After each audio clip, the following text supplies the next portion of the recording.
The bustling airport terminal was filled with the sounds of rolling luggage, boarding announcements, and eager passengers hurrying to their gates.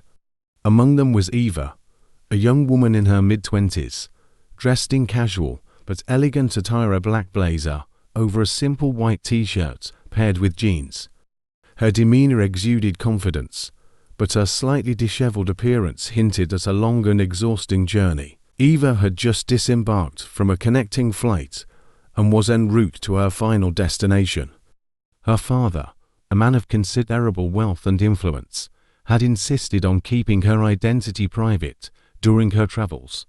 Eva appreciated the anonymity, enjoying a rare escape from the spotlight her family name often brought. At Gate 12, an airline hostess, Clara, stood at the counter, her sharp navy blue uniform perfectly pressed, her name tag gleaming under the fluorescent lights.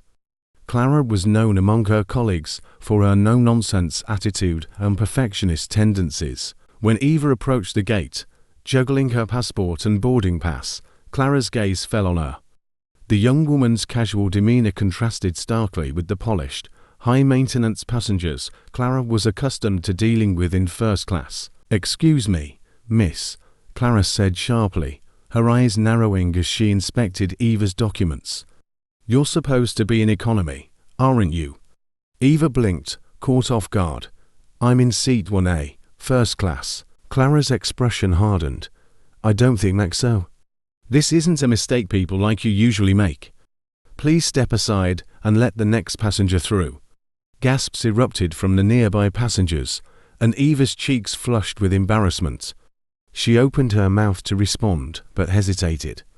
Her father had always taught her to keep her composure. Clara's voice carried across the gate area as she continued, "Look, I don't know what kind of stunt you're trying to pull, but this is a professional airline. I suggest you check your ticket again." The crowd murmured, glancing at Eva with a mix of curiosity and pity. Eva's fingers trembled as she held out her boarding pass. "Please check again. I'm certain this is my seat." Clara snatched the ticket and examined it, her jaw tightening. The boarding pass was indeed for 1A, but Clara wasn't ready to admit her mistake. "Fine," she snapped, thrusting the pass back at Eva. "But next time, don't hold up the line." Eva nodded, her lips pressed into a thin line as she walked toward the boarding ramp. The humiliation lingered, but she reminded herself it was just one flight. Inside the first-class cabin, Eva took her seat. The other passengers, mostly business people, exchanged glances. Some smiled politely, but a few whispered among themselves, clearly intrigued by the commotion at the gate. Eva ignored them, gazing out the window as the plane began to taxi down the runway. She didn't know it yet, but her father's influence was about to change the course of the flight. Midway through the journey, Clara entered the first-class cabin to serve drinks. Her eyes locked on Eva, who was quietly reading a book. Clara's earlier frustration resurfaced. She walked over briskly, leaning close to Eva. "Miss," Clara said in a low voice, "I suggest you enjoy this seat while you can. It won't be long before someone realizes you don't belong here." Eva finally met Clara's gaze. Her voice was calm but firm. "And why would you assume I don't belong?" Clara crossed her arms. "Let's just say it's obvious. You're not like the rest of the passengers here." Before Eva could respond, a man in a sharp black suit approached. It was the airline's regional director, James Harding. His expression shifted from professional to alarmed as he recognized Eva. "Miss Sterling?" he asked, his voice tinged with deference. Clara froze, her face paling. "Yes," Eva replied, her calm demeanor unwavering. James turned to Clara, his tone icy. "Do you have any idea who you've been speaking to?" Clara stammered. "I was just..." "This is Eva Sterling," James interrupted. "The daughter of Richard Sterling, our airline's largest shareholder." The cabin fell silent. Clara's colleagues looked on, their expressions ranging from shock to sympathy. Clara's mouth opened and closed, but no words came out. James turned back to Eva. "Miss Sterling, I deeply apologize for this incident. Please be assured this will be addressed immediately. Eva nodded politely. Thank you, Mr. Harding, but I prefer to continue this flight in peace. James bowed slightly before retreating, leaving Clara standing awkwardly beside Eva. Eva glanced up at her.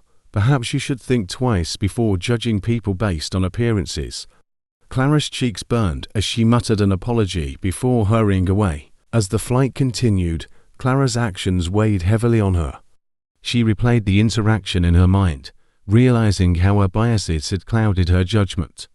During the landing announcement, she approached Eva's seat one last time. Miss Sterling, Clara began, her voice shaking slightly. I want to apologize again for my behavior. It was unprofessional and uncalled for. Eva studied her for a moment before speaking. Apology accepted. But remember, everyone deserves respect, regardless of who they are or where they come from.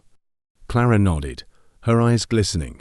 Thank you, I won't forget this. After the flight landed, Eva was greeted by her father's personal driver. She walked past Clara without another glance, leaving the hostess to reflect on the day's events. Months later, Clara's attitude toward passengers had shifted dramatically. She became known for her kindness and professionalism, her past mistakes serving as a constant reminder of the importance of humility. As for Eva, she continued her travels, her father's teachings about grace and composure guiding her through life's challenges. In the end, the encounter was more than just a clash of personalities. It was a lesson in humanity, a reminder that every interaction holds the power to change perspectives and lives. This story reminds us of the power of humility, respect, and the courage to rise above judgment. Every person has a story, and every interaction is an opportunity to learn and grow. If this tale resonated with you, don't forget to like, share, and subscribe for more thought-provoking stories. Turn on notifications to never miss a new video.